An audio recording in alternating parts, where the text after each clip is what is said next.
The flame emperor के last video में हमने देखा था कि स्यावियन और उसकी टीम एक केव में फंसे हुए थे। अब देखते हैं कहानी में आगे क्या होता है। डार्क बैट्स की आंखें स्यावियन और स्याव्यू पे पूरी तरह लॉक हो चुकी थी। इतनी बड़ी संख्या में इतनी सारी निगाहों से घिरे होने पे इतनी कंसंट्रेशन के बावजूद स्यावियन और स्याव्यू दोनों की पीठ में हल्की सी ठंडक दौड़ गई। ये देख के डार्क बैट्स ने बेहद तीखी और हार्श आवाजें निकालने शुरू कर दी।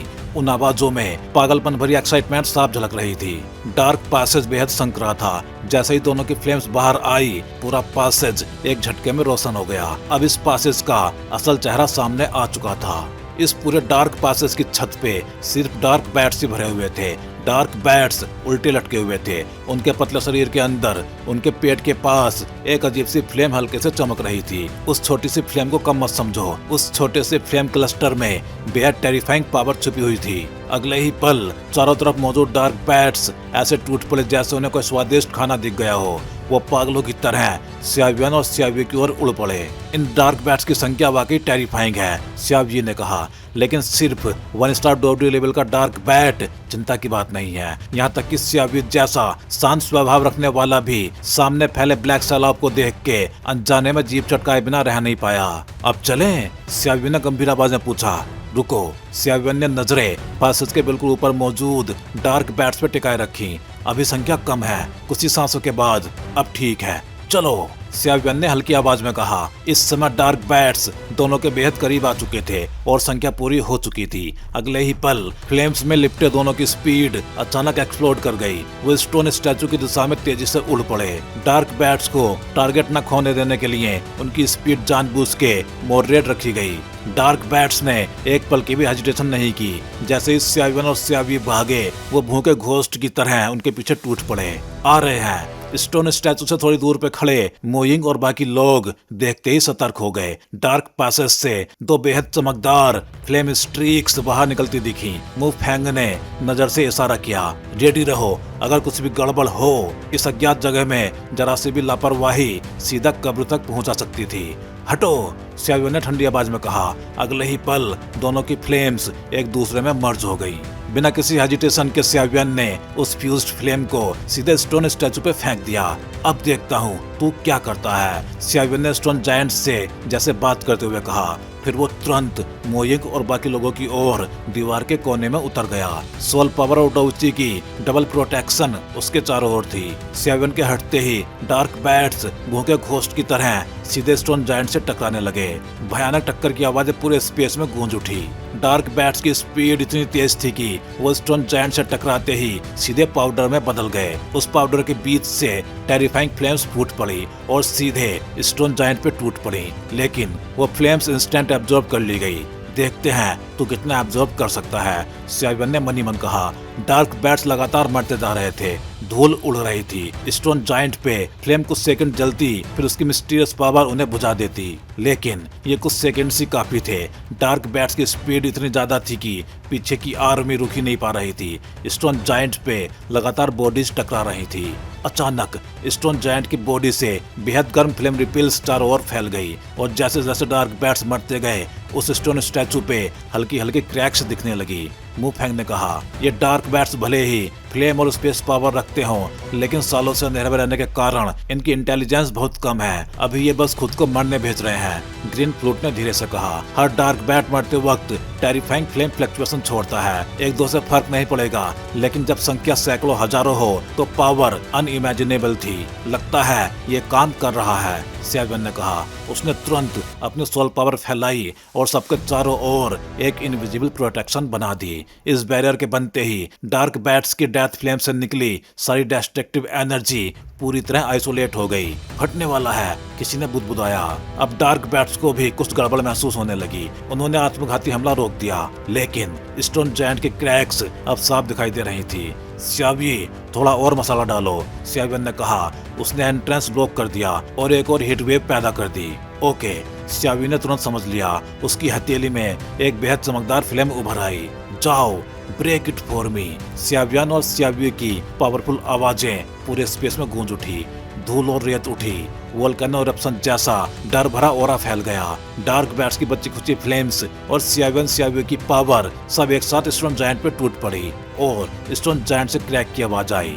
अगले ही पल रास्ता रोकने वाला वो विशाल स्टोन जायंट धीरे धीरे नीचे बैठ गया। धूल चारों ओर फैल गई। सब सावधान रहो, स्टोन स्टैचू टूट चुका है, सियावियन ने कहा। लेकिन उसी समय उसके शरीर के पीछे एंशिएंट रूलर पे मौजूद लोग ने ऐसी बात कही जिससे सियावियन के रोंगटे खड़े हो गए। वहाँ इविल रेस की फ्लक्चुएशंस महसूस हो रही हैं। एल्डर लोंग, ये शब्द सुनते ही सियावियन की आंखों की पुतलियां अचानक सिकुड़ गई और उसके दिल में एक अनकहा सा डर भर गया। एलियन इविल रेस, ये पूरी ह्यूमन रेस का सार्वजनिक दुश्मन है और सिर्फ इंसानों का ही नहीं, ये एक्स्ट्रा टेरिटोरियल इविल रेस पूरे 7 रेल्म्स का भी सबसे बड़ा दुश्मन है। बाहरी दुनिया से आई इस इविल रेस ने 7 रेल्म्स में जो तबाही और आतंक मचाया था उसकी यादें आज भी ताजा थी। इसलिए चाहे 7 रेल्म्स के भीतर कितने भी आपसी दुश्मनी क्यों ना हो, लेकिन जैसे ही बाहर की इविल रेस सामने आती है सभी पुराने गिले शिकवे भूल के एकजुट हो जाते हैं और मिलकर मुकाबला करते हैं। क्योंकि सभी जानते हैं अगर ये एक्स्ट्रा टेरिटोरियल इविल रेस बाहर निकल आई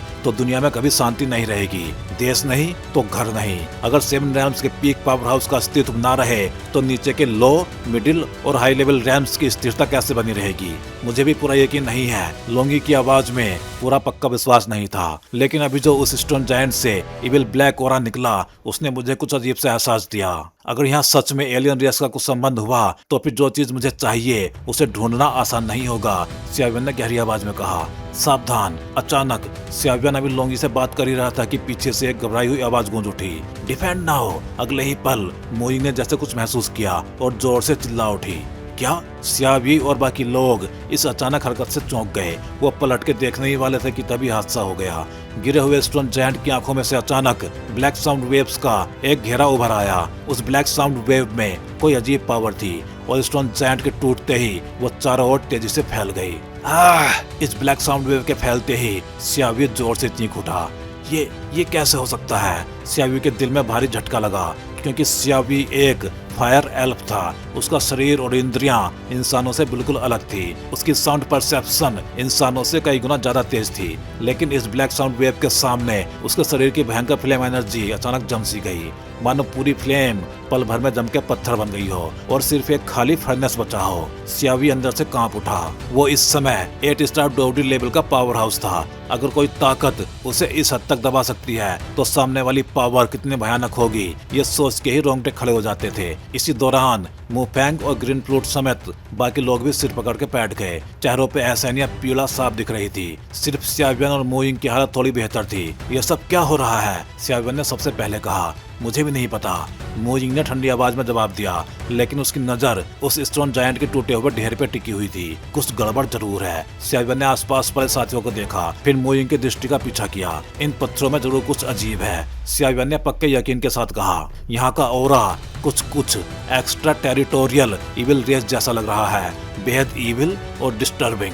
सियावियन के पीछे एंशिएंट रूलर से गहरी लाल फ्लेम निकलने लगी और उसने सियावियन को ढक लिया ताकि वो साउंड वेव से प्रभावित ना हो। मोइंग का शरीर पे इस समय हल्की ब्लू फ्लेम छिड़क रही थी। क्या? एलियन इविल रेस का ओरा? ये सुनते ही सियावियन का दिल जोर से धड़क उठा क्योंकि उसके गुरु गोल्डन ड्रैगन किंग और तुलसी एंशिएंट गॉड दोनों कह चुके थे एक्स्ट्रा टेरिस्ट्रियल इविल क्लैन बेहद खतरनाक होता है। अगर यहाँ सच में उनका सामना हो गया तो सियावियन की मौजूदा ताकत के साथ ये लगभग मौत का फरमान होगा।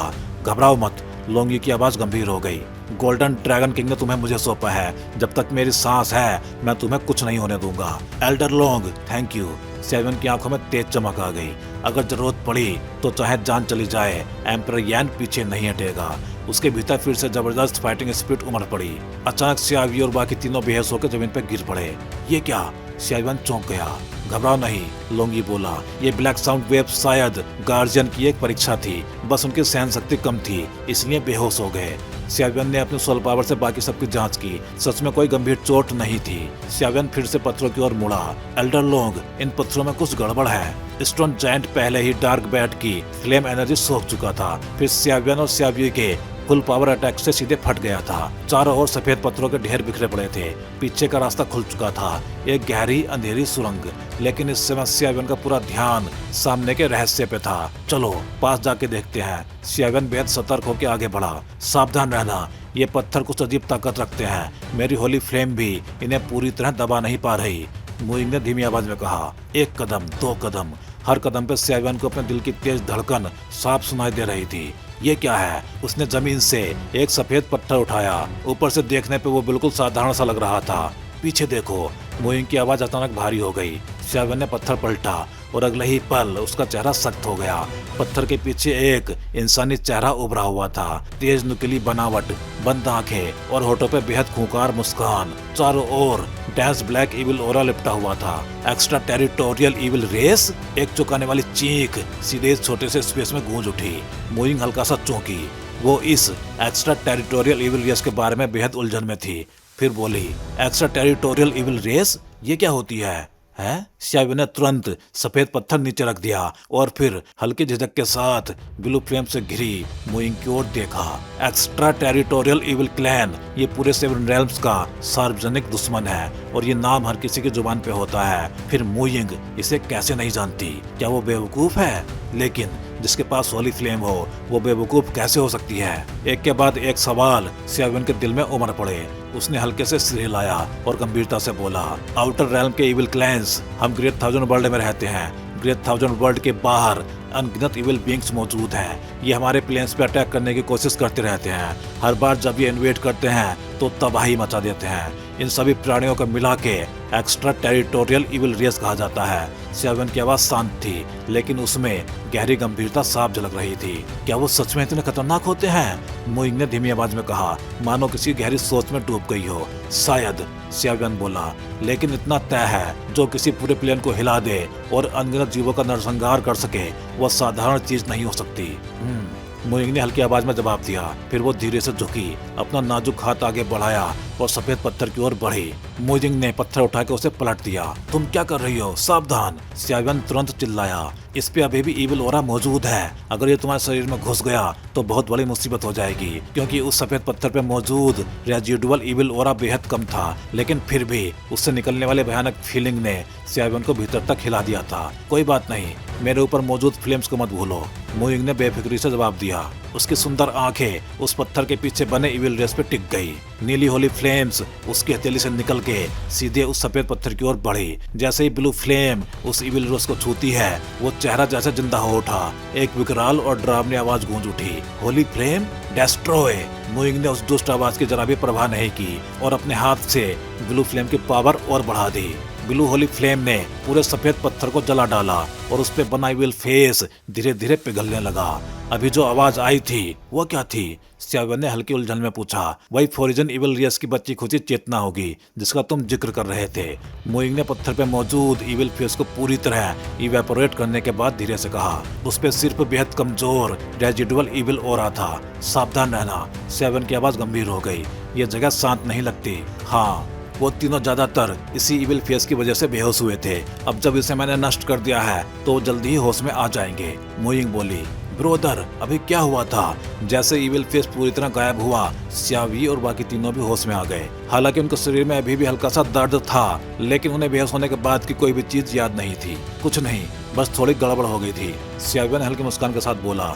मुइंग ने देखा, उसकी आंखें थोड़ी संकरी हो गई। उसे समझ नहीं आया कि सियावियन उनसे सच्चाई क्यों छिपा रहा है, लेकिन असल वजह यह थी कि एल्डर जू ने चारों लोग उसकी जिम्मेदारी पे सौंपे थे और सियावियन किसी भी हाल में नहीं चाहता था कि वो डरे या घबराएं। अब सब ठीक है, चलो आगे बढ़ते हैं। मुझे महसूस हो रहा है कि अंदर बहुत सारे अच्छे ट्रेजर्स होंगे, तब तुम लोग मुझे लूटने मत लग जाना। मोफेंग हंसते हुए बोला। चलो। सियावियन का चेहरा गंभीर हो गया। मैं आगे चलूंगा, सियावी पीछे से कवर करेगा। अगर कोई इमरजेंसी हुई तो तुरंत पीछे हटना। ठीक है। ग्रीन फ्लूट और बाकी लोगों ने सिर हिला दिया। वो जानते थे कि ये इलाका कोई नॉर्मल डेजर्ट नहीं, बल्कि लोनली डेजर्ट ऑफ डेथ के 3 सबसे खतरनाक फॉरबिडन क्षेत्रों में से एक है। सबने बेहद हल्के कदमों से चलना शुरू किया ताकि कोई आवाज ना हो। वो स्टोन जायंट के टूटे हुए ढेर को पार करते हुए पीछे की ओर बढ़े। यहीं से शायद असली डेजर्ट एरिया की एंट्री शुरू होती है। सियावियन आगे खड़ा होकर बोला। अभी जो ब्लैक साउंड वेव आई थी वो शायद सिर्फ एक टेस्ट थी,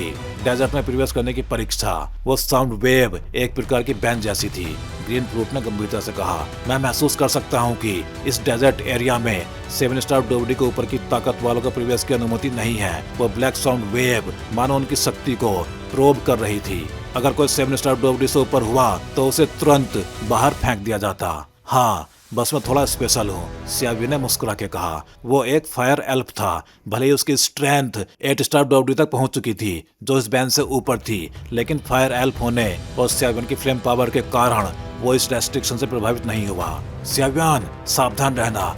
अचानक एंसेंट रूलर की आवाज गूंजी। मुझे यहाँ किसी extra territorial evil clan power house की मौजूदगी महसूस हो रही है और मुझे नहीं लगता कि तुम अभी उससे निपट सकते हो। क्या? सियावियन चौंक गया, क्योंकि जब से वो स्टोन जायंट के पीछे का रास्ता पार कर चुके थे, सियावियन को महसूस हो रहा था कि उसके शरीर में मौजूद फ्लेम मंत्रा में हल्की हलचल हो रही है। यहाँ तक कि उसके हाथ में मौजूद घोस्ट रेल्म वेपन भी अजीब सी लालच भरी वेव्स छोड़ रही थी।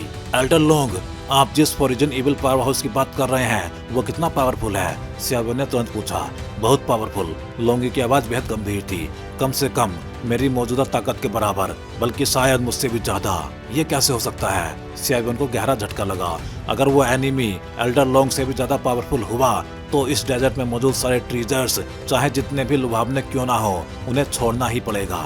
लेकिन ज्यादा चिंता मत करो, लोंगी ने समझाया। फोरिजन इविल रेस की पावर बेहद इविल होती है और तुम्हारे शरीर की हेवनली फ्लेम उसे दबा सकती है। साथ ही तुम्हारे हाथ में मौजूद 100 लीटर तालिस्मान भी उन्हें काफी हद तक सप्रेस कर सकता है। और मूविंग की अजूरे ब्लू होली फ्लेम, चाहे वो होली फ्लेम लिस्ट में किसी भी नंबर पे हो, लेकिन इसमें कोई शक नहीं कि होली फ्लेम का suppression effect foreign evil race पे सबसे ज्यादा होता है। अगर ऐसा है, सेवन की आंखों में तेज चमक आ गई, तो चाहे ये जगह ड्रैगन्स पूल और टाइगर्स डैन ही क्यों ना हो, मैं सियावियन इसमें जरूर कदम रखूंगा। उसकी आवाज में जरा भी डर नहीं था, सिर्फ अडिग संकल्प और भयंकर आत्मविश्वास। अजीब है, ये रास्ता खत्म होने का नाम ही नहीं ले रहा। काफी देर तक इस पासेज में चलने के बाद सबको कुछ गड़बड़ सी महसूस होने लगी। रुको जरा, ये पासेज शायद एक सर्कुलर पाथ है। हम चाहे जितना भी चलें, वापस उसी जगह लौट आते हैं, मुफेंग ने कहा। साफ था कि इन चीजों में मुफेंग काफी तेज था और जिस दरवाजे से हम अंदर आए थे वो भी गायब हो चुका है। सियावी ने धीरे से कहा। सब अलग अलग जाके ढूंढते हैं, यहाँ जरूर कोई मैकेनिज्म होगा, वरना सिर्फ इस दीवार की भयानक हार्डनेस के भरोसे ऐसा कोई 9 स्टार डोबडी पावर हाउस नहीं जो उसे तोड़ सके, मुफेंग बोला। ये सुनते ही सब लोग अलग अलग दिशाओं में फैल गए।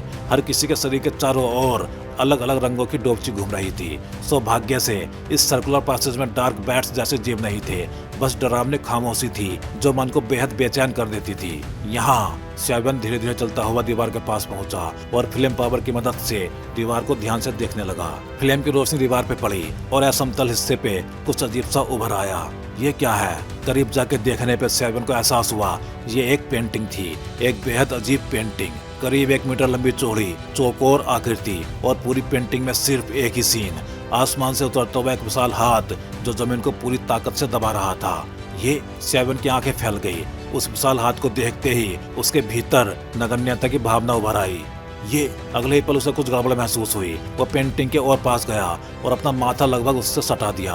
अब उसने जो देखा वो और भी अजीब था। आसमान से उतरता वो विशाल हाथ अपनी 5 उंगलियां फैला के जोर से दबा रहा था। पहले सियावियन को लगा कि ये बस एक विशाल हथेली है, लेकिन अब उसने देखा उस विशाल हथेली के नीचे बेहद महीन दरारों के बीच एक छोटा सा जीव छिपा हुआ था। उस जीव का शरीर काले बैंगनी प्रकाश से चमक रहा था। उसका इंसानी आकार का हाथ ऊपर उठा हुआ था, सीधे उस विशाल हथेली को रोक रहा था, और दोनों हथेलियों के टकराने के बीच कुछ और भी था, लेकिन चित्र छोटा होने के कारण सियावियन साफ देख नहीं पाया। ये आखिर है क्या? सियावियन पूरी तरह उलझ गया।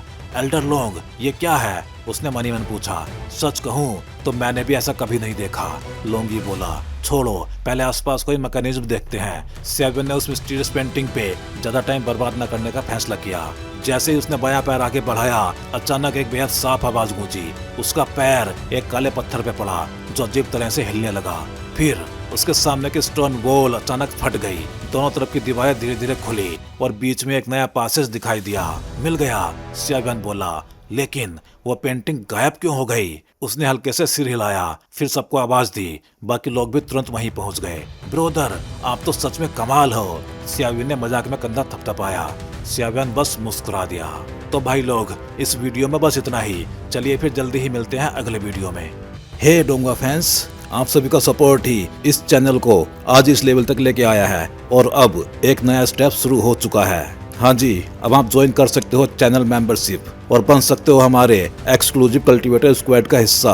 अब देखते हैं मेंबर्स को क्या क्या मिलेगा। तो वही मेंबर्स को अलग से मिलने वाला है एक्सक्लूसिव डोंगवा content, early access videos, custom badges and emojis, shortcuts और बहुत कुछ। वैसे इनमें मेन तो अर्ली एक्सेस वीडियोज ही रहेंगे। तो अगर आप भी डोंगवा और सियावियन की इस एपिक जर्नी में एक पावरफुल सपोर्टर बनना चाहते हो तो ज्वाइन बटन दबाओ और अपग्रेड करो अपना fan level. Thank you for supporting guys. Stay legendary and keep cultivating.